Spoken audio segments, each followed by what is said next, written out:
One thing I will say, Fantastic Four does their exposition dump so much better than Superman does. I know a lot of people liked the Star Wars crawl of Superman. I was not all that high on it. This actually gives you a basically a clip show, but does it in a way that I thought was fantastic.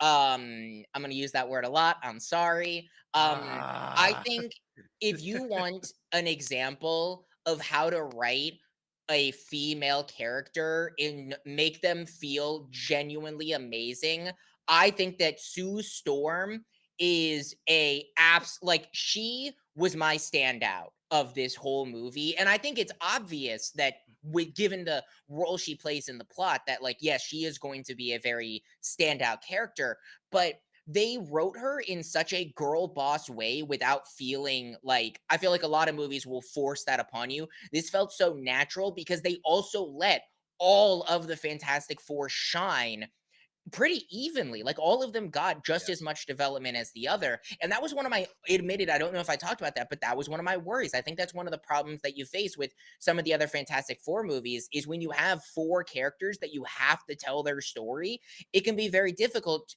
in Right. barely 2 hours to make sure they all feel developed and like you care about them. I feel that for all of these fantastic. I mean, they were so well acted. Their story beats hit so well. I will say there were quite a few moments in the effects that I was pretty disappointed in. There was one moment in particular, and I'm not going to mention it now. That was I know. atrocious. I There were I two know. things.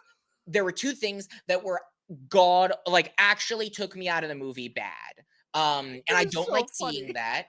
It was so bad. Like comedically and annoyingly bad. We'll talk about that when we get there. Yeah. But that is one of my very few negatives with this movie